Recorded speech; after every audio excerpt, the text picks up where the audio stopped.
पुराना मरने के बाद क्या होता है, गरुड़ पुराण में बताई गई इन बातों को सुनकर रह जाएंगे हैरान। गरुड़ पुराण में जीवन और मृत्यु की घटनाओं के बारे में विस्तार पूर्वक बताया गया है। साथ ही इसमें बताया गया है कि कैसे कर्मों को करने वालों की आत्मा मृत्यु के बाद प्रेत योनि में जाती है।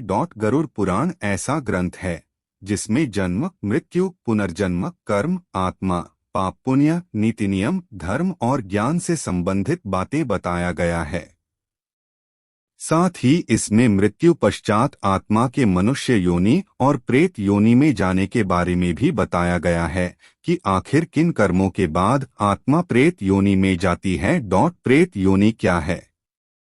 गरुड़ पुराण में उल्लेख मिलता है, मृत्यु के बाद आत्मा जब शरीर का त्याग कर देती है तो इसके बाद भी उसमें भूख, प्यास, क्रोध, द्वेष और वासना आदि का भाव रहता है। गरुड़ पुराण में कुल 84 लाख योनियों के बारे में बताया गया है।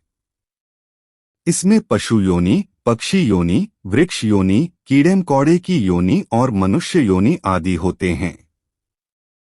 मृत्यु के बाद किसी व्यक्ति की आत्मा किस योनि में जाएगी, यह केवल उसके कर्मों पर ही निर्भर होता है। बुरे कर्म करने वालों की आत्मा मृत्यु लोक में ही भटकती रह जाती है। वहीं अगर किसी की मृत्यु दुर्घटना, हत्या या आत्महत्या आदि के कारण होती है, यानी आत्मा अपने शरीर को प्राकृतिक तरीके से नहीं त्यागती है, तो इससे आत्मा प्रेत योनि में चली जाती है। क्या है प्रेत योनि का रहस्य? गरुड़ पुराण के अनुसार मृत्यु के बाद जिस आत्मा को शांति नहीं मिलती या आत्मा प्राकृतिक तरीके से अपने शरीर का त्याग नहीं करती, तो ऐसी स्थिति में वह प्रेत योनि में भटकती रहती है।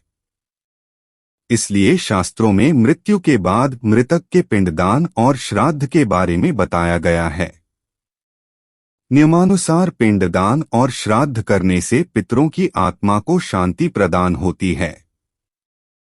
लेकिन कुछ ऐसी भी आत्माएं होती हैं जो अधूरे कर्मों या बुरे कर्मों के कारण शांत नहीं होती और मृत्युलोक में भटकती रहती है।